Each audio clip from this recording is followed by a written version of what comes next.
lahat. Ah, Kumain na naman po tayo, di ba? So, just a brief introduction. Gaya po ng sinabi ni ang ating Diamond 2-star Bart Roses, ay Masayramis for 30 years. So, kung maisip nyo, if you wonder what is Ceramis, actually it's a branch of chemistry. But it does not deal with chemicals. It deals with ceramics. Kaya pumunta kayo sa Inodoro, sa inyong banyo, 80%, 70% to 80% ang nadoon ay ceramics. So for 30 years, yun ang aking trabaho sa Pilipinas, sa Malaysia, and then sa Saudi. But when I work in Saudi, siyempre sa Saudi wala ka namang exercise, kain. So, tulog, kain, tulog. And nung panggabi ako, nag-decide ako magpanggabi palagi. So, kain sa gabi, pagdating sa umaga tulog. So, naramdaman ko na iba yung pakiramdam ko, nalalabo yung mata ko, at saka ever since may arthritis ako sa Malaysia pa lang, since I was 40 years old. So, kakakain ng seafood at saka kainom. So, yung sakit ko, I feel na sabi ko hindi na worth it na magtrabaho pa ako dahil na matanda na ako. So, I decided to go and balik sa Pilipinas. Sabi ko mag-decide na lang ako magtrabaho, mag-negosyo. But when I'm in the Philippines, because barkada, tuloy pa rin yung bisyo, so lalo lumala yung sakit ko. So, one time, actually, one time, hindi na ako makalakad. So, bedridden. Kasi masakit talaga. And then, yung kapitbahay ko, hinalok ako.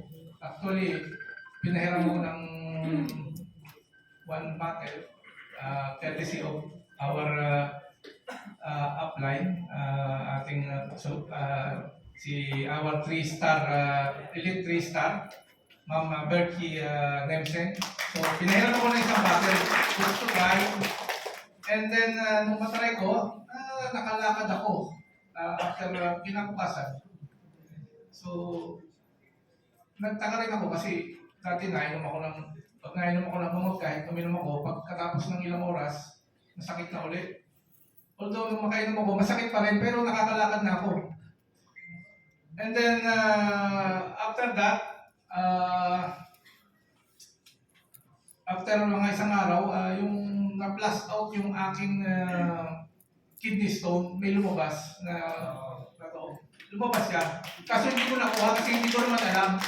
Narinig ko lang, lumagitok to sa akin kasi hindi nga ako makatindi. At so yung aking ihiyan ay nasa, meron akong plastic, doon ako naihi. So hindi ko naman alam kasi malay ko. Kasi alam mo lang, masakit, tapos lumagutok. Yun na yun. So, after that, okay, nakalakas na ako. So, I found the product really very good.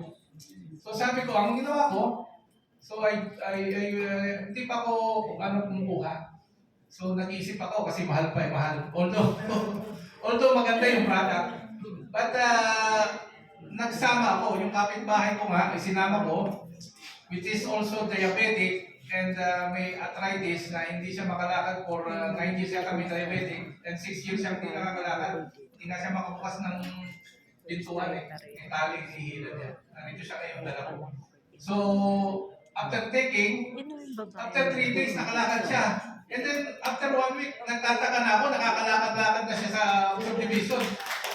Nag-iikot na siya. And then, when I found that really it's a very good supplement, nag-uwi ako ng isang bote sa mother ko. Dahil gusto ko rin may share sa mother ko, dahil yung mother ko is 82 years old na, at hindi na rin siya makatindig. So, may video ako, kung nag-set ako ng video, narito siya. Yan siya.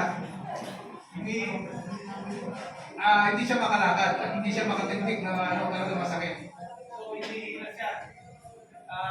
Kailangan mayroon siyang nalalay. Kasi mahina yung tuhod niya. Sabi nga ng doktor, kailangan daw operahan kasi yung kanyang tuhod parang parang kahirap.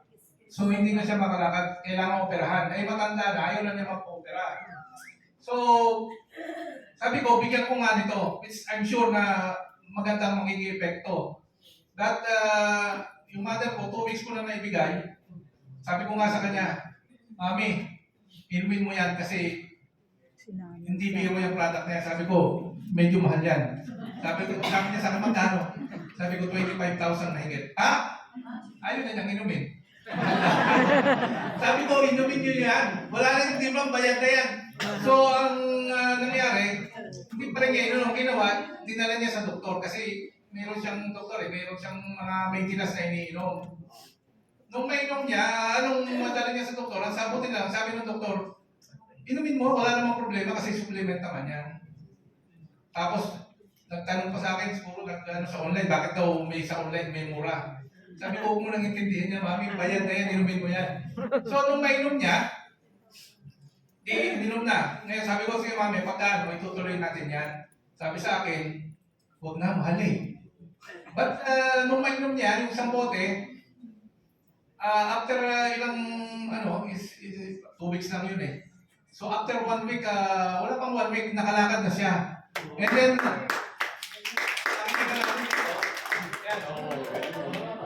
hindi mamaya, mabilis na lumakad yan. Yan. Nakakalakad na siya. At sabi ko sa akin eh, ano ba sabi sa akin eh, ay magaling nga yata yung nakakalakad na ko, hindi na masakit pag tindig ko. Sabi ko talagang magaling yan. Kaya nga mahal yan eh. So,